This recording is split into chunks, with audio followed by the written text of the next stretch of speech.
إن الحمد لله نحمده ونستعينه ونؤمن به ونتوكل عليه ونعوذ بالله من شرور أنفسنا ومن سيئات أعمالنا من يهده الله فلا مضل له ومن يضلله فلا هادي له وأشهد أن لا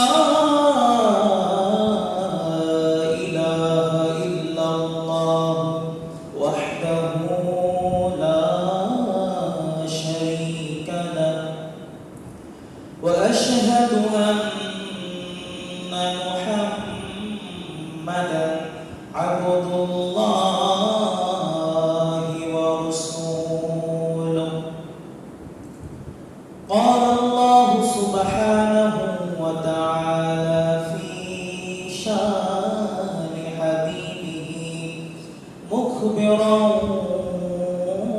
وآمرا يا أيها الذين آمنوا صلوا عليه وسلموا تسليما اللهم صل على سيدنا مولانا محمد وعلى آل سيدنا مولانا محمد मेरे दिल तड़प रहा है मेरे जल रहा है सीना ये गवाह वही मिलेगी मुझे ले चलो मदीना अल्लाहुम्मा सल्ली अला सय्यिदिना मौलाना मुहम्मद व अला आलि सय्यिदिना मौलाना मुहम्मद অসংখ্য অগণিত শুকর ও সুজুদ জ্ঞাপন করছি মহান রব আল্লাহ জাল্লা যিকরুল আলিশান দরবারে যে রব আমাদেরকে করুণা করে দয়া করে দুনিয়ার तमाम ব্যস্ততাকে পেছনে ফেলে মসজিদের এই পবিত্র অঙ্গনে আসার মতো বসার মতো তৌফিক আমাদেরকে ভিক্ষা দিয়েছেন সেজন্য অন্তরের স্থল থেকে হৃদয়ের গভীর থেকে আসুন পড়ি কালিমাতুশ শুকর আলহামদুলিল্লাহ আরো জোরে করতে হবে আলহামদুলিল্লাহ মহান আল্লাহ তাআলা অশেষ কৃপায় পবিত্র ঈদুল আযহা এর পবিত্র সময় আমরা অতিবাহিত করছি ঈদুল আযহা আল্লাহ রাব্বুল আলামিনের পক্ষ থেকে বান্দাদের প্রতি একটা বিশেষ নিয়ামত এবং একটা বিশেষ পরীক্ষা যে পরীক্ষা বান্দা বাহ্যিকভাবে দিলেও আল্লাহ রাব্বুল আলামিন বান্দার অভ্যন্তরটা দেখেন বান্দা বড় বড় গরু কুরবানি দিবে উট কুরবানি দিবে দুম্বা দিবে খাসি দিবে তবে আল্লাহ রাব্বুল আলামিন সেই উট সেই গরু সেই খাসি কোনো কিছুকেই গ্রহণ করবেন না শুধুমাত্র বান্দার অন্তরের যে ইচ্ছা বান্দার অন্তরের যে আকাঙ্ক্ষা সেটাকে আল্লাহ রাব্বুল আলামিন জাস্টিফাই করবেন এবং সেই অনুযায়ী আল্লাহ রাব্বুল আলামিন বান্দাদেরকে রিওয়ার্ড দিবেন সওয়াব দিবেন রাব্বুল আলামিন সূরাতুল হজ্জের 7 নম্বর আয়াতে বলেছেন লা ইয়ানালাল্লাহা লুহুমুহা ওয়ালা দিমাউহা ওয়ালাকিন ইয়ানালুত তাকওয়া মিনকুম আল্লাহ রাব্বুল আলামিন বলেছেন যে আল্লাহ রাব্বুল আলামিন তোমাদের কুরবানি থেকে আল্লাহ তোমাদের পশুকে কবুল করেন না তোমাদের পশুকে নেন না তোমাদের গোশত নেন না রক্ত নেন না আল্লাহ শুধু তোমাদের তাকওয়াটা দেখেন তোমাদের অন্তরের গহীনে লুকিয়ে থাকা যে তাকওয়া আল্লাহ ভীতি আল্লাহর প্রতি ডেডিকেশন আল্লাহর প্রতি তোমার উৎসর্গ মনোভাব এটাকে আল্লাহ রাব্বুল আলামিন দেখেন যেমনটা রাসূলুল্লাহ সাল্লাল্লাহু আলাইহি ওয়াসাল্লাম বলেছেন যে আল্লাহ রাব্বুল আলামিন বান্দার চেহারা দেখেন না। ইন্নাল্লাহা লা ইয়ানজুরু ইলা সুওয়ারিকুম ওয়ালা আমওয়ালিকুম ওয়ালাকিন ইয়ানজুরু ইলা কুলুবিকুম ওয়া আ'মালিকুম। আল্লাহ রাব্বুল আলামিন বান্দার চেহারা দেখেন না, বান্দার কাজকর্ম দেখেন না, সে কত ধন সম্পদ অর্জন করলো, সে কত বড় বিল্ডিং করলো, সে কত বাড়ি করলো, সে কত বড় বড় মস্ত বড় বড় বড় বাড়ি দিল, এটা আল্লাহর কাছে গুরুত্বপূর্ণ না। আল্লাহর কাছে গুরুত্বপূর্ণ হচ্ছে বান্দার কলব, বান্দার অন্তর, বান্দার হৃদয়, বান্দার স্বচ্ছ একটা পবিত্র একটা মন। এটা আল্লাহ রাব্বুল আলামিন বান্দা থেকে কামনা করে এবং এটাকেই আল্লাহ রাব্বুল আলামিন গ্রহণ করে। বলেন সুবহানাল্লাহ। ইমাম আহমদ ইবনে হাম্বল রাহিমাহুল্লাহ তার মুসনাদে সহিহ সনদে একটি হাদিস এনেছেন। হযরত আবু সাঈদ খুদরি রাদিয়াল্লাহু তাআলা আনহু এই হাদিসখানা বর্ণনা করেছেন। মুস্তাদরাক আলা সাহিহাইনে এই হাদিসখানা এসেছে।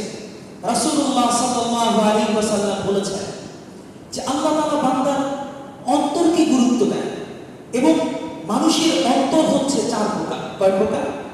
চার প্রকার। রাসূলুল্লাহ বলছেন মানুষের অন্তর হচ্ছে চার প্রকার। এই চার প্রকার অন্তরের মধ্যে মানুষ বসবাস করে।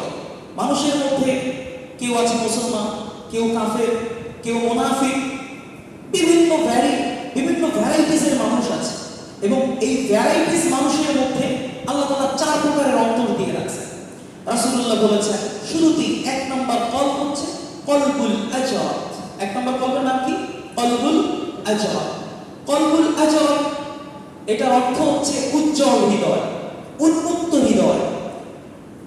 এই উজ্জ্বল এবং উন্মুক্ত হৃদয় শুধুমাত্র মুমিনের হয়। সুবহানাল্লাহ বলেন। উজ্জ্বল, উন্মুক্ত, স্বচ্ছ, সুশৃঙ্খল এই সুন্দর হৃদয় শুধুমাত্র মুমিনের হয়, কারণ তার অন্তরে আল্লাহ তাআলার ঈমানের নূর বসবাস করে এবং এই সুশৃঙ্খল কলবুল আজরাতের মধ্যে আল্লাহ রাব্বুল আলামিনের নূর, ঈমানের নূর, হেদায়েতের নূর অলওয়েজ জ্বলজ্বল করে, সব সময় জ্বলজ্বল করে। যে প্রসঙ্গে আল্লাহ রাব্বুল আলামিন পবিত্র কালামে হাকিমে ইরশাদ করেছেন সূরাতুশ শুআরা 88 এবং 89 নম্বর আয়াতে আল্লাহ রাব্বুল আলামিন বলেন ইয়াউমা লা ইয়ানফাউ মালুন ওয়ালা বানুন ইল্লা মান আতাল্লাহা বিকলবিন সালিম। কিয়ামতের ময়দানে কঠিন মুহূর্তে আল্লাহ রাব্বুল আলামিন যখন সবার বিচার কার্য ফয়সালা করবেন, আল্লাহ তাআলা সবার বিচার কার্য কঠিনভাবে সম্পাদন করবেন, সেই কঠিন মুহূর্তে শুধুমাত্র এক শ্রেণীর মানুষ থাকবেন যারা আল্লাহ রাব্বুল আলামিনের এই কঠিন বিচার থেকে বেঁচে যাবে। আল্লাহ তাআলা বলছেন যাদের অন্তর, যাদের কলবে সালিম, যাদের কলবুল আজরাত, তারাই শুধু সেই কঠিন মুহূর্তে আল্লাহর কঠিন বিচার থেকে বেঁচে যাবে। বলেন সুবহানাল্লাহ। এটা হচ্ছে আল্লাহ তাআলার ওয়াদা আমাদের প্রতি। যাদের কলবুল আজরাত, এক নাম্বার কল, সুন্দর কল, কলবের মধ্যে কোনো অস্বচ্ছতা নাই, অন্ধকারচ্ছন্নতা নাই, কুফর নাই, বিদআত নাই, শিরক নাই, কলবের মধ্যে কোনো খারাপি নাই, এরকম মানুষদেরকে আল্লাহ রাব্বুল আলামিন শুধু দুনিয়ায় সম্মানিত করেন না, আখিরাতেও সম্মানিত করবে। বলেন সুবহানাল্লাহ।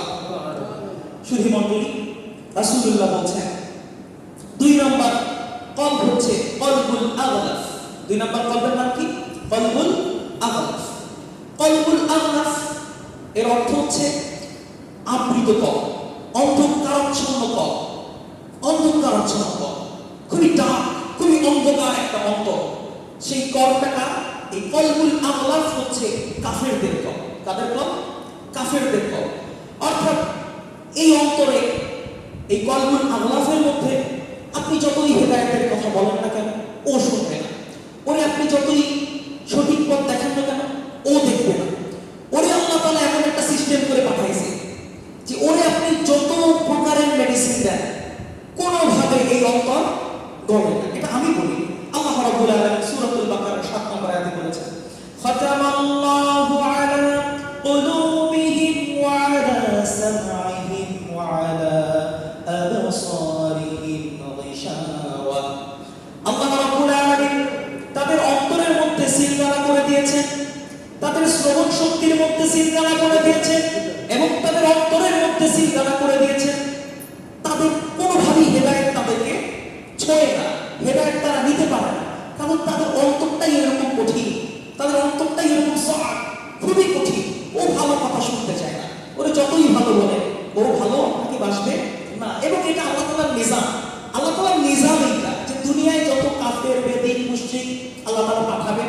এদেরকে আপনি যতই ভালোবাসা দেন, যতই পীড়িত দেখা, ও আপনারে কোনোভাবে ভালোবাসবে না। এটা আল্লাহ রাব্বুল আলামিন পবিত্র কালামে হাকিমে সূরাতুল বাকারার 120 নম্বর আয়াতে বলেছেন।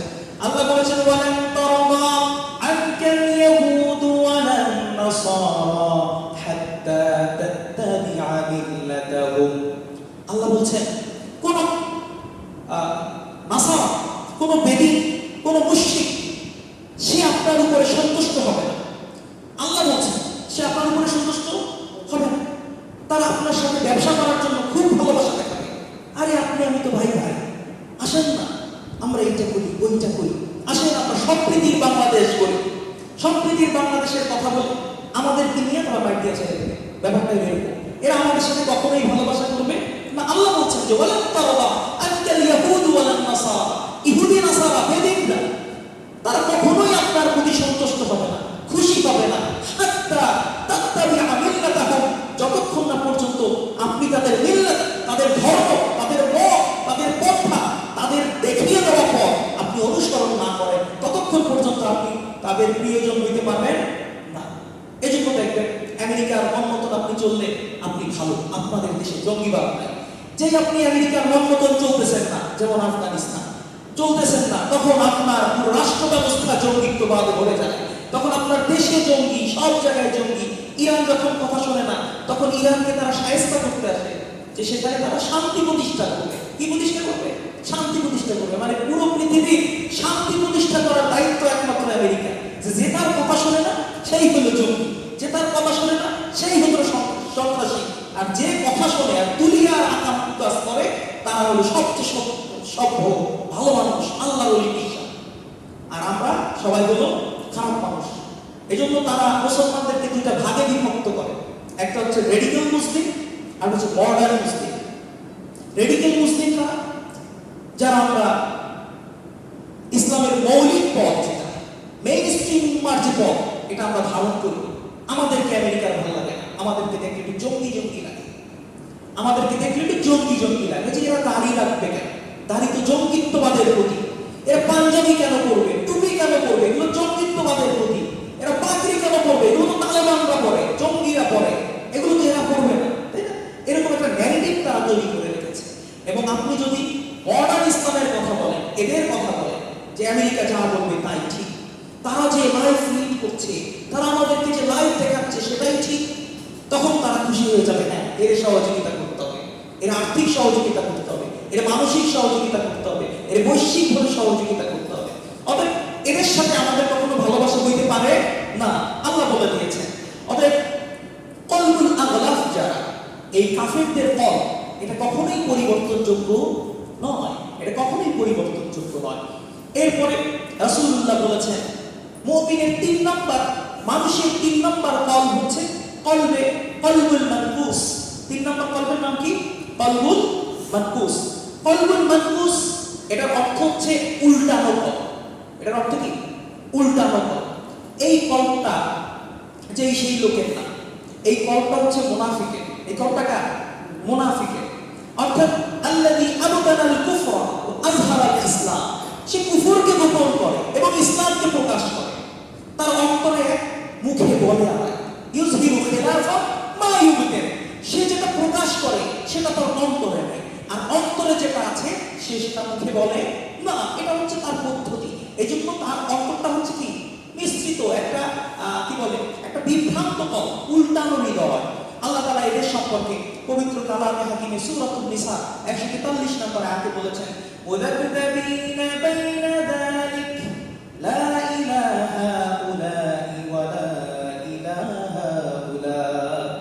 এরা হচ্ছে কেমন যেন দোদুল্যমান একটা জীবন যাপন করে, এরা কোনো কিছুতেই নাই, মাঝখানে আছে, এরা নাই দিকে না ওদিকে। আমি বলছি না, আল্লাহ বলছেন যে লা ইলাহা উলা ওয়া লা ইলাহা উলা। এরা না ডাইনে না বামে, এরা ডানে গেলেও বলে আমি আপনার সাথে আছি, বামে গেলেও বলে আমি আপনার সাথে আসছি। আওয়ামী লীগ আসলে বলে আমি আপনার সাথে, বিএনপি আসলে বলে আমি আপনার সাথে। ও সবার সাথেই আছে, ও একেবারে মানে কি বলে আলুর মতো, ওরা সবার সাথে মিক্স করা যায়, ও একেবারে বুজুর্গ ব্যক্তি। আল্লাহ তাআলা বলছেন, আল্লাহ তাআলা সূরাতুল বাকারায় আরো বলছেন, ওয়া ইযা লাকুল্লাযীনা আমানু ক্বালু আমান্না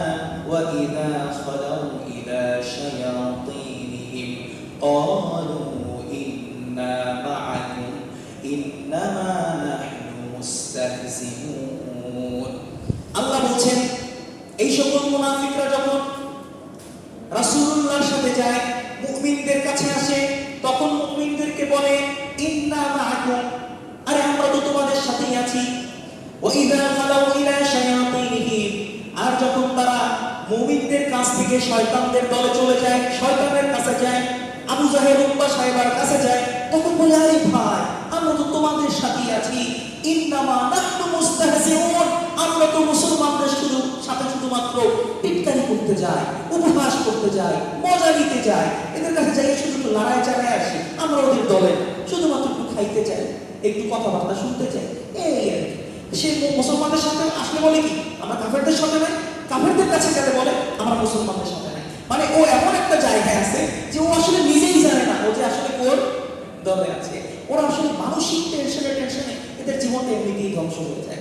এই জন্য রাসূলুল্লাহ বলতেছে যে কলবুল মানকুস হচ্ছে মুনাফিকের হৃদয়, যে হৃদয়টা উল্টানো, যে হৃদয়টা উল্টানো, দোদুল্যমান, ও আসলে কোন দিকে এটাও নিজেও জানে না।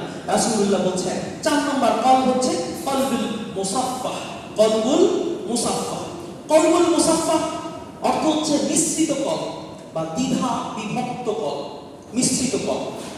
অর্থাৎ যে কলবের মধ্যে আপনি নিফাকি পাবেন, মুনাফিকিও আছে, আবার এই কলবের মধ্যে ঈমানও আছে, আবার কি আছে মুনাফিকিও আছে। এই কলবটা হচ্ছে গুনাহগার মুসলমানের কলব। এই কলবটা কাদের কলব? গুনাহগার মুসলমানের কলব। অর্থাৎ এ নেকামলও করে, আবার গুনার কাজও করে, ভুল কাজও করে, ঠিক কাজও করে। ওলামায়ে কেরাম একটা চমৎকার ব্যাখ্যা দিয়েছেন। তারা বলছেন কামাসালিল ঈমান ফীহি কাল বাকলা ইয়ামুদ্দুহাল মাউ তাইয়্যিব। ঈমান এটা কেমন যেন তাদের কাছে, ঈমান এটা কেমন যেন একটা শাকসবজির মতো, এটা উদ্ভিদের মতো, এটা পানি পায়, যত পানি পায় তাদের অন্তরে ততই শাকসবজি বড় হয়। অর্থাৎ মুমিনের অন্তরে যে ঈমান আছে, এই ঈমান যত আমল পায়, যত নেক কাজ পায়, যত ভালো কর্ম পায়, ঈমান তত উজ্জীবিত হয়, ঈমান তত চেতনাময় হয়, ঈমান তত উর্বর হয়, ঈমান তত স্বচ্ছ হয়। ওয়া মাসালুন নিফাক ফীহি কাল কুরহা ইয়ামুদ্দুহাল কাইদু ওয়াদ-দাম। আর নিফাকি হচ্ছে তাদের মধ্যে এমন ভাবে যে নিফাক এটা কেমন যেন একটা কাটা ছেঁড়া জায়গার মতো, এটা যত রক্ত পায়, যত পুঁজ পায়, তত নষ্ট হয়, তত বেশি কাঁচা হয়, তত বেশি যন্ত্রণাদায়ক হয়। ঠিক একইভাবে গুনাহগার মুসলমানের অন্তরে এই নেফাকিটা হচ্ছে এমন যে সে যত নেফাকি করে, সে যত গুনাহ করে, সে যত পাপ করে, তার মধ্যে এই স্বচ্ছতা তত দূরীভূত হয়, তার মধ্য থেকে ঈমানের নূর তত কমে যায়, তার মধ্য থেকে ঈমান এবং আমলের যে আগ্রহ, আমলের প্রতি যে অ্যাট্রাকশন, এটা দিনে দিনে কমে যায়। অতএব সার কথা হচ্ছে যে মুমিন, যিনি মুমিন হবেন এবং একজন গুনাহগার মুসলিমের দায়িত্ব হচ্ছে বেশি বেশি নেক আমল করে ঈমানকে উজ্জীবিত করা এবং কম কম গুনাহ করে নেফাকিকে দমন করা। ঠিক কিনা বলেন? অর্থাৎ আমাদেরকে এই 4 প্রকার কলবের যে শিক্ষা, 1 নাম্বার আমরা কলব করেছি, 1 নাম্বার আমরা বলেছি যে কলবুল আজরাব যেটা হচ্ছে মুমিনের অন্তর, কলবুল আগলাফ যেটা হচ্ছে কাফেরের অন্তর, এবং কলবুল মানকুস যেটা হচ্ছে মুনাফিকের অন্তর, এবং সর্বশেষ কলবুল মুসাফফা যেটা হচ্ছে একজন গুনাহগার মুসলমানের কলব। শুধু মণ্ডলী, মানুষের মধ্যে এই যে গুনাহ করার আগ্রহ, এই যে নেক আমল করার আগ্রহ, আমরা একটু আগে বলছিলাম যে কামাসালিল ঈমান ফীহি কাল বাকলা ইয়ামুদ্দুহাল মাউ তাইয়্যিব। যে ঈমান হচ্ছে এমন, মুমিনের অন্তরের ঈমান হচ্ছে এমন, এইটা আমলকে, ভালো কাজকে অ্যাট্রাক্ট করে, আকর্ষণ করে। সে যত ভালো আমল পায়, সে তত নিজেকে উজ্জীবিত করার চেতনা লাভ করে, উজ্জীবিত করার একটা আকাঙ্ক্ষা তার মধ্যে জন্ম পায়। এজন্য আল্লাহ রাব্বুল আলামিন মুমিনের 3টা গুণ বলেছেন। এই মুমিনের 3টা গুণের মধ্যে মানুষের যে ঈমানের যে আমল করার আগ্রহ, সেই কথাগুলো আল্লাহ তাআলা তুলে ধরেছেন। রাব্বুল আলামিন বলেছেন ইন্নামাল মুমিনুনা আল্লাযীনা ইযা যুকিরাল্লাহু ওয়াজিলাত কুলুবুহুম ওয়া ইযা তুলিয়াত আলাইহিম আয়াতুহু যাদাতুহুম ঈমানা وعلى ربهم يتوكلون আল্লাহ তাআলা বলছেন ইন্নামাল মুমিনুনা আল্লাযীনা মুমিনরা হচ্ছে যেমন মুমিনরা হচ্ছে কেমন ইযা যুকিরাল্লাহু ওয়াজিলাত কুলুবুহুম যখন তাদের সামনে আল্লাহ তাআলার নাম জিকির করা হয় আল্লাহর নাম স্মরণ করা হয় ওয়াজিলাত কুলুবুহুম তখন তাদের অন্তর কাঁপতে থাকে তখন তাদের অন্তর আল্লাহর ভয়ে আল্লাহর প্রতি শ্রদ্ধায় আল্লাহর বিধানের প্রতি শ্রদ্ধায় এটা তত বেশি রিজু হয় তত বেশি নত হয় তত বেশি আগ্রহ হয় দ্বিতীয় গুণ আল্লাহ তাআলা বলেন ওয়া ইযা তুলিয়াত আলাইহিম আয়াতুহু যাদাতুহুম ঈমানা এবং তার সামনে যখন আয়াত তেলাওয়াত করা হয় কোরআন তেলাওয়াত করা হয় যাদাতুহুম ঈমানা তার ঈমান তখন বৃদ্ধি পায় তার ঈমান তখন কি পায় বৃদ্ধি পায় তারপর এক নম্বরে আল্লাহ তাআলা বলেছেন যে ওয়া ইযা যুকিরাল্লাহ ওয়াজিলাত কুলুবুহুম যখন আল্লাহ তাআলার জিকির হয় তার সামনে তখন তার হৃদয় কাঁপতে থাকে তখন তার হৃদয় আল্লাহর প্রতি ভীত হয় আল্লাহর প্রতি আরো বেশি আগ্রহী হয় এবং দ্বিতীয় গুণ আল্লাহ তাআলা বলছেন ওয়া ইযা তুলিয়াত আলাইহিম আয়াতুহু যাদাতুহুম ঈমানা এবং যখন তার সামনে কোরআনের আয়াত তেলাওয়াত করা হয় তখন তার ঈমান বৃদ্ধি পায় তার ঈমানের নূর বৃদ্ধি পায় ঈমানের আলো ঈমানের ব্রাইটনেস আরো বেড়ে যায় আল্লাহ রাব্বুল আলামিন মুমিনের সবচেয়ে গুরুত্বপূর্ণ এবং তৃতীয় গুণের কথা বলছেন আল্লাহ তাআলা বলছেন ওয়া আলা রাব্বিহিম ইয়াতাওয়াক্কালুন আর মুমিন একজন মুমিনের এই তিনটা গুণের সর্বশেষ এবং সবচেয়ে গুরুত্বপূর্ণ গুণ হচ্ছে ওয়া আলা রাব্বিহিম ইয়াতাওয়াক্কালুন সে তার রবের প্রতি পুরাই তাওয়াক্কুল করে সুবহানাল্লাহ রবের প্রতি তাওয়াক্কুল করে রবের যে চাওয়া রবের প্রতি তাওয়াক্কুল প্রত্যেকটা আমলের সাথে মুমিনের যখন তাওয়াক্কুল থাকে তখন সেই আমলটা সুন্দর হয় নবী আলাইহিস সালাতু ওয়াস সালাম যাদেরকে আল্লাহ রাব্বুল আলামিন আমাদের হিদায়াতের জন্য পাঠিয়েছেন পবিত্র কালামে হাকিম আল্লাহ রাব্বুল আলামিন 25 জন নবীর ঘটনা উল্লেখ করেছেন যে এই 25 জন নবী তারা কিভাবে তাদের লাইফ লিড করতেন এই 25 জন নবীর ঘটনা একটা কমন বিষয় হচ্ছে তাদের তাওয়াক্কুল আল্লাহর প্রতি তাদের তাওয়াক্কুল কেমন ছিল আমাদের জাতির পিতা হযরত ইব্রাহিম আলাইহিস সালাতু ওয়াস সালাম তার সম্পর্কে একটা বিখ্যাত তাওয়াক্কুলের ঘটনা আছে আপনারা সবাই জানেন ইব্রাহিম আলাইহিস সালাতু ওয়াস সালামকে আল্লাহ রাব্বুল আলামিন ইরাকের বাবেলে পাঠালেন ইরাক অঞ্চলের ইরাক দেশে বাবেলে পাঠালেন হযরত ইব্রাহিম জন্মগ্রহণ করার পরে তিনি তার সারাউন্ডিং এ যারা ছিল দেখলেন সবাই কুফর করে সবাই শিরক করে মূর্তি পূজা করে স্ট্যাচু পূজা করে মূর্তি বানিয়ে তার পূজা করে নবীদের দাওয়াতের পদ্ধতি আছে তারা প্রথমে বুঝায় তারপরে শাস্তির কথা বলে তারপরে তিনি কঠিন কোনো পদক্ষেপ নেন বিপ্লবের পদক্ষেপ নেন হযরত ইব্রাহিম আলাইহিস সালাম প্রথমে বুঝাইলেন বাবা যা করতেছেন আপনারা এটা ঠিক না এটা শিরক আল্লাহর সাথে শিরক করতেছেন আল্লাহ তাআলার ওয়াননেসের বিরুদ্ধে আপনি কাজ করতেছেন সো আপনাকে কি করা দরকার এগুলো ভেঙে আল্লাহ তাআলার ইবাদত করা দরকার আল্লাহকে আপনার ইবাদতের সকল কিছু আল্লাহকে দিয়ে দেওয়া দরকার আপনি কেন মূর্তি পূজা করতেছেন কেউ মানতেছে না সবাই বলতেছে আরে না এরাই তো আমাদের সকল কল্যাণ অকল্যাণের হোতা এরাই তো আমাদেরকে সাহায্য করে মানব না ইব্রাহিম আলাইহিস সালাম তাদেরকে বোঝালেন যে শিরক করলে তো আল্লাহ তাআলা তোমাদেরকে ধরে মারবে শাস্তি দিবে জাহান্নামে পাঠাবে কোন কাজই যখন তাদের মনে প্রভাব ফেলছে না তখন ইব্রাহিম আলাইহিস সালাম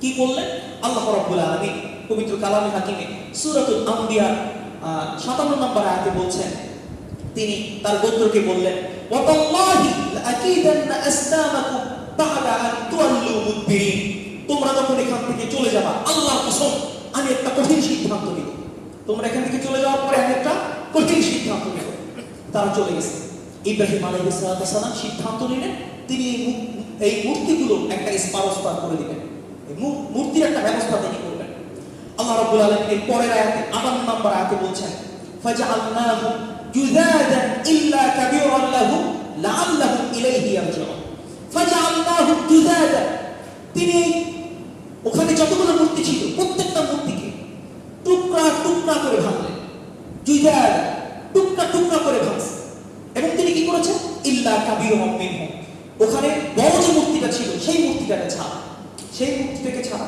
সব মূর্তি ভেঙে গেছে এবং যে কুড়াল দিয়ে যে কুঠার দিয়ে তিনি ভাঙছেন সেই কুঠারটা বড় মূর্তিটার কাঁধে রেখে দিয়েছে কেমন যাতে তারা এসে কাফেররা এসে তারা এই বড়টার উপরে সন্দেহ করে যে বড়টা এই সব ছোট মূর্তিগুলোকে ভেঙে গেছে। কিন্তু যাদের কমন সেন্স আছে তারা বোঝে না, তারা তো বোঝে যে একটা মূর্তি সে কখনোই অন্য মূর্তিকে ভাঙতে পারে না। এবং তারা সকালবেলা যখন আসছে আইসা দেখে কঠিন কাজ, দুঃসাহসিক কাজ হয়ে গেছে। তাদের দেবতা, তাদের মা যাদেরকে বলে তাদের দেবতা, তাদের রিজিকদাতা, তাদেরকে ভেঙে টুকরা টুকরা করে দিয়ে গেছে। তারা তো চিল্লা চিল্লি লাগাই দিয়েছে কে ভাঙলো। কারণ পাগল লোক এরা হলো শিয়ানা পাগল, এরা নিজেরাও বোঝে যে বড়টার কাঁধে যতই পুরাও থাকুক বড়টা ছোটগুলোরে ভাঙতে পারবে না। তারা খুঁজতে লাগলো ওটা ভাঙছে কে, মানুষ ছাড়া আর তো কেউ ভাঙার কথা না। তখন তার আশপাশে সবাই বলতে লাগলো যে ক্বালু সামি'না ফাতান ইয়াযকুরুহুম ইউকালু লাহু ইব্রাহিম। এই আমরা তো তারা মানে আশপাশের লোকেরা বলতে লাগলো আমরা একজন ব্যক্তিকে বলতে শুনেছি, একটা ছেলে একটা যুবককে বলতে শুনেছি সে আমাদের এই মূর্তির বিরোধিতা করেছে, সে বিরোধিতা করেছে না আমরা শুনেছি। ইয়াকুলু লাহু ইব্রাহিম, তাকে ইব্রাহিম বলা হয়। তাকে কি বলা হয়? ইব্রাহিম বলা হয়। ইব্রাহিম আলাইহিস সালাতু ওয়াস সালামকে ধরে আনা হয়েছে, নমরুদের বিচারের কাঠগড়ায় দাঁড় করানো হয়েছে ইব্রাহিম আলাইহিস সালাতু ওয়াস সালামকে। ইব্রাহিম আলাইহিস সালাতু ওয়াস সালামের শাস্তি হলো তাকে আগুনে নিক্ষেপ করা হবে, অগ্নিকুণ্ড বানানো হলো। কিভাবে হযরত ইব্রাহিমকে অগ্নিকুণ্ডে নিক্ষেপ করবে সিদ্ধান্ত হলো, নমরুদের সভাসদের মধ্যে একজন বিখ্যাত ইঞ্জিনিয়ার ছিল, তিনি একজন পারসিক ইঞ্জিনিয়ার যার বাড়ি পারস্যে, তার নাম হচ্ছে হুসাইন। অন্য কোন ঐতিহাসিক বলেছেন তার নাম হচ্ছে হায়দার। এই হুসাইন নমরুদকে বুদ্ধি দিল যে আমি তোমাকে এমন একটা মেশিন বানাই দিব, এই মেশিন দিয়া তুমি ইব্রাহিমকে ওই দূরে নিক্ষেপ করতে পারবা। ঐতিহাসিকগণ বলেছেন এই অস্ত্রের নাম ছিল মিনজানি বা আল আরুস, যেটাকে আমরা বর্তমান সময়ে তার আপডেট ভার্সনকে বলি মিসাইল, যেটা এখান থেকে মারলে দূরে কোথাও গিয়ে বসে। এবং এটার খুবই সহজ উদাহরণ হচ্ছে আপনারা নিশ্চয়ই পাখি মারার জন্য অনেকে আমরা ছোটরা ব্যবহার করি না, সিটকা বলি আমরা, সিটকা বলি, আপনারা কি বলেন আমি জানি। এই সিটকা টাইপের মিনজানি, এই মিনজানি ব্যবহার করে ইব্রাহিম আলাইহিস সালাতু ওয়াস সালামকে ওখানে ফালানোর সিদ্ধান্ত হলো। ইব্রাহিম আলাইহিস সালাতু ওয়াস সালামকে যখন এই মিনজানিকের মধ্যে বসানো হলো তখন ইব্রাহিম আলাইহিস সালাতু ওয়াস সালাম হাসবুনাল্লাহু ওয়া নি'মাল ওয়াকিল বলে তাওয়াক্কুল করছিলেন। হযরত ইব্রাহিমের কাছে তখন জিবরাইল আলাইহিস সালাতু ওয়াস সালাম নেমে আসলেন, নেমে বলছেন আলাকা হাজাতুন ইয়া ইব্রাহিম, ইব্রাহিম আপনার কি কোনো সাহায্য লাগবে? আমার কাছে আপনার কি কোনো সাহায্য লাগবে? আমরা হইলে কি বলতাম, সামনে অগ্নিকুণ্ড, আমি জানি এটার মধ্যে পড়লে আমি এখনই ভস্ম হয়ে যাব, আমি জানি এটার মধ্যে পড়লে এখনই আমি ধ্বংস হয়ে যাব, আমি জানি যে এই মুহূর্তে আমার মৃত্যু হবে, আমাকে বসানো হয়েছে মৃত্যুর গেরাকলায় পড়ে গেছে, আমি কি করতাম? আমরা নিশ্চয়ই হয়তো আল্লাহর তাওয়াক্কুল ভুলে যেতাম। ইব্রাহিম আলাইহিস সালাতু ওয়াস সালাম কি বলেছেন? তিনি বলেছেন আম্মা ইলাইকা ফালা ওয়া আম্মা ইলাল্লাহি ফালা। জিবরাইল তোমার কাছে আমার কোনো সাহায্য চাওয়ার নাই, আমার সব সাহায্য তো আমার আল্লাহ করবে। সুবহানাল্লাহ। আল্লাহ রাব্বুল আলামিন ইব্রাহিম আলাইহিস সালাতু ওয়াস সালামের এই কথায় খুশি হয়ে গেলেন।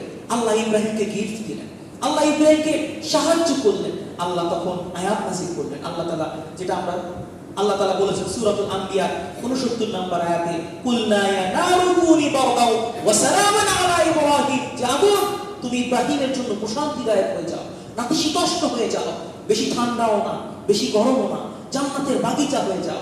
আল্লাহ তাআলা ইব্রাহিম আলাইহিস সালাতু ওয়াস সালামের তাওয়াক্কুলের ফল এভাবে দিয়েছিলেন। ঠিক একই ভাবে হযরত মূসা আলাইহিস সালাতু ওয়াস সালাম তিনি যখন ফেরাউনের দেশে বসবাস করছেন, তার বনি ইসরাইল ফেরাউনের অত্যাচার জুলুমে তারা পিষ্ট কষ্টে দিন কাটছে। আল্লাহ রাব্বুল আলামিন হযরত মূসা আলাইহিস সালামকে সিদ্ধান্ত দিলেন মুসা এখান থেকে মিশর চলে যাও, হিজরত কর। মূসা আলাইহিস সালাম তার দলবল নিয়ে, সেই দলবলের সংখ্যা কত? 6 লাখ, একজন দুজন না, 6 লাখ দলবল নিয়ে তিনি হাঁটা শুরু করলেন। তারা মহাসমুদ্রের সামনে এসে দাঁড়ালেন, এটাকে আমরা বলে থাকি বাহরুল কালজুম বা লোহিত সাগর, যেটাকে আমরা রেড সি বলি। লোহিত সাগরের সামনে এসে দাঁড়ালেন। এই 6 লক্ষ লোকের মধ্যে থেকে যারা যুবক ছিল উচ্ছ্বসিত, তারা মূসা আলাইহিস সালামের কাছে আসছে, এসে বলতেছে মুসা এত বড় সমুদ্র কেমনে পার হব? এত বড় সমুদ্র পার হওয়ার তো সক্ষমতা আমাদের নাই, উত্তাল সমুদ্র, কেমনে পার হবো? আবার তারা পেছনে তাকায় দেখলো পিছনে বালু ঝড় হচ্ছে। ঘটনা কি? তারা খবর নিয়ে দেখলো ফেরাউন যখন শুনেছে মুসা আলাইহিস সালাম তার সমস্ত লোক নিয়ে বনি ইসরাইল নিয়ে হিজরত করার সিদ্ধান্ত নিয়েছেন, ফেরাউন তখন তার ৮০,০০০ নিয়মিত সৈন্য ছিল। ৮০,০০০ এই নিয়মিত সৈন্য নিয়ে ঘোড় সাওয়ার নিয়ে সে মুসা আলাইহিস সালামের পিছনে ধাবিমান হয়েছে। ৮০,০০০ ঘোড় সাওয়ার দৌড়াইতেছে। আপনি চিন্তা করতে পারেন যে কি পরিমাণে বালু উঠতেছে, কি পরিমাণে আওয়াজ হইতেছে। তার টের পাইতেছে যে তাদের পিছনে বিশাল সেনাবাহিনী নিয়ে আসতেছে। ফেরাউন যদি ধরতে পারে এবার আর কোনো সার নাই, এবার আর কোনো দিকে যাওয়া লাগবে না, শেষ করে দিবে। তখন ফের হযরতে মুসা আলাইহিস সালামের কাছে এসে যুবকরা বলতে লাগলো, মুসা ইন্না নামুতরাকু, আহা আমরা তো ধরা পড়ে গেলাম মুসা, তুমি আমাদেরকে যেখান থেকে আনছিলা আমরা তো ওইখানেই ভালো ছিলাম, টুকিটাকি নাই খেতাম, এই তো ভালো ছিল। বনি ইসরাইলের ঘটনা আপনারা জানেন যে এরা সবসময় অকৃতজ্ঞ ছিল। আল্লাহর যে নুসরত আসতো, আল্লাহ তাআলা তাদেরকে মান্না ওয়া সালাওয়া পাঠাইতো। এরা খাবে না মান্না ওয়া সালাওয়া, কি খাবি? এরা হচ্ছে পেঁয়াজ লাগায় খাবে, এরা রসুন লাগায় খাবে, এরা আদা লাগায় খাবে, খাইটা খাবে। আল্লাহ তাআলা পাঠাইতেছে, এটা ভালো লাগে। আল্লাহ তাআলার নিয়ামতগুলো ভালো লাগে না। মুসাকে বলতে লাগলেন, মুসা ইন্না লামুতরাকু, আমরা তো ধরা পড়ে গেলাম মুসা, আগেই তো ভালো ছিলাম। মুসা আলাইহিস সালাম কি করলেন? তিনি পর্বত সম তাওয়াক্কুল দেখালেন। তিনি এই কঠিন মুহূর্তে এক চুলো তাওয়াক্কুল থেকে নড়লেন না। তিনি বললেন, আল্লাহ রাব্বুল আলামিন যেটা সূরাতুশ শুআরা ৬২ নম্বর আয়াতে বলেছেন, মুসা বললেন, ক্বালা কাল্লা ইন্না মা'ইয়া রাব্বি সায়াহদিন, হে বনি ইসরাঈল হতাশ হওয়ার কিছু নাই, নিশ্চয়ই আমাদের রব আমাদের সাথে আছেন। সুবহানাল্লাহ। আল্লাহ তাআলা মুসা আলাইহিস সালামের এই কথায় খুশি হয়ে মুসা আলাইহিস সালামকে গিফট দিলেন। কি গিফট দিলেন? আল্লাহ তাআলা সূরাতুশ শুআরা ৬৩ নম্বর আয়াতে বলেছেন, ফাআওহাইনা ইলা মুসা আন ইদরিব বিআসাকাল হাজার। আল্লাহ মুসা আলাইহিস সালামের কাছে ওহী করলেন, মুসা আন ইদরিব বিআসাকাল হাজার, তুমি তোমার লাঠি দিয়ে পাথরের মধ্যে আঘাত করো। পাথরের মধ্যে আঘাত করো। পাথরের মধ্যে আঘাত করতে দেরি আল্লাহ রাব্বুল আলামিন মুসা আলাইহিস সালাম এবং তার সাথী সঙ্গীদের জন্য ১২টা রাস্তা করে দিলেন। বলেন সুবহানাল্লাহ। এবং সেই রাস্তাগুলো কেমন? আল্লাহ তাআলা অপর আয়াতে বলছেন যে ফানফালাকা ফাকানা কুল্লু ফারিকিন কাত্তুদিল আযীম, সেটা হচ্ছে এমন রাস্তা আল্লাহ তাআলা করে দিয়েছে যে সেই রাস্তাগুলো পানি দিয়ে হইছে। পানি দুই পাশে পাহাড়ের মতো দাঁড়ায় গেছে, মাঝখান দিয়ে আল্লাহ তাআলা ১২টা রাস্তা বানায় দিয়েছে। কারণ হযরত মুসা আলাইহিস সালামের সাথে তখন বনি ইসরাইলের ১২টা গোত্র ছিল এবং এরা কতটা নিকৃষ্ট মন মানসিকতা, এত বিপদ যায়, এত কঠিন মুহূর্ত, তাদেরকে যদি বলা হয় যে তোমরা এইখানে থাকো, এক গোত্র যেখানে থাকবে আরেক গোত্র সেখানে থাকবে না, তারা ঢং করে। আল্লাহ তাআলা যদি রাস্তা একটা বানাই দিত, তারা এক রাস্তা দিয়ে এক গোত্র গেলে আরেক গোত্র সেই রাস্তা দিয়ে যাবে না। এই জন্য আল্লাহ তাআলা তাদের সব সমাধান করার জন্য, সহজ সমাধান করার জন্য ১২টা রাস্তা করে দিয়েছে যে যা ফকির বলার তারপরেও ভালো করে যা। আল্লাহ তাআলা এত নিয়ামত দিয়েছেন, তারপরেও তাদের শুকরিয়া নাই। কিন্তু এই যে নিয়ামতগুলো আসছে, এগুলো সব নবীদের তাওয়াক্কুলের কারণে আসছে। ঠিক একই ভাবে আমাদের নবী সাল্লাল্লাহু আলাইহি ওয়াসাল্লাম যখন মক্কা থেকে মদিনায় হিজরত করেছিলেন, রাসূলুল্লাহ সাল্লাল্লাহু আলাইহি ওয়াসাল্লাম এবং হযরতে সাইয়্যিদানা আবু বকর সিদ্দিক রাদিয়াল্লাহু তাআলা গারে সূরের মধ্যে অবস্থান করছিলেন। গারে সূরের মধ্যে যখন অবস্থান করছেন, আবু জাহেল, উতবা সাহেবা তারা তো সৈন্য রেডি করছে যে মুহাম্মদ সাল্লাল্লাহু আলাইহি সাল্লামকে যে ধরে আনতে পারবে তাকে বহু পুরস্কার দেওয়া হবে। সবাই মুহাম্মদ সাল্লাল্লাহু আলাইহি সাল্লামকে খুঁজতেছে। এবার গারে সূরের সামনেও মুহাম্মদ সাল্লাল্লাহু আলাইহি সাল্লামকে খোঁজাখুঁজি শুরু হয়ে গেছে যে মুহাম্মদ সাল্লাল্লাহু আলাইহি সাল্লাম এখানে পলাইতে পারে। আপনারা জানেন মাকড়সা বাসা বানাইলো, কবুতর ডিম পারলো। তারা মনে করছে যেখানে তো কেউ আসে না, মাসের পর মাস হয়তো বা কেউই আসে না, তারা ওখান থেকে চলে যাবে। হযরত রাসূলুল্লাহ সাল্লাল্লাহু আলাইহি ওয়াসাল্লামের সাথে আবু বকর রাদিয়াল্লাহু আনহু তিনি দেখতে পেলেন যে গাড়ি সূরের সামনে দিয়ে কাফেরদের পা যাচ্ছে। অর্থাৎ হতে পারে যে এই মুহূর্তে এখনই আমরা ধরা পড়ে যাব। হযরত আবু বকর রাদিয়াল্লাহু আনহু কাঁদতে লাগলেন। আপনারা ভাববেন না এই কাঁদা আবার আমাদের মতো ভয়ে কেঁদে দিচ্ছে, ব্যাপারটা এরকম না। হযরত আবু বকর রাদিয়াল্লাহু আনহুকে রাসূলুল্লাহ জিজ্ঞেস করলেন, লিমা তাবকি ইয়া আবা বকর, আবু বকর কাঁদো কেন, কি সমস্যা, কাঁদো কেন? তুমি তো জীবনটা আমাদের কত কঠিন পরিস্থিতি গেছে, এই আর কি কঠিন পরিস্থিতি, তুমি কান্নার কি আছে? আবু বকর রাদিয়াল্লাহু আনহু বলছেন, রাসূলুল্লাহ আমি তো এজন্য কাঁদছি না যে আপনাকে আমাকে কাফেররা দেখে ফেলবে, আমি তো এজন্য কাঁদছি না যে আপনাকে আমাকে কাফেররা মেরে ফেলবে, আমাকে মেরে ফেলবে, আমি এজন্য কাঁদছি না।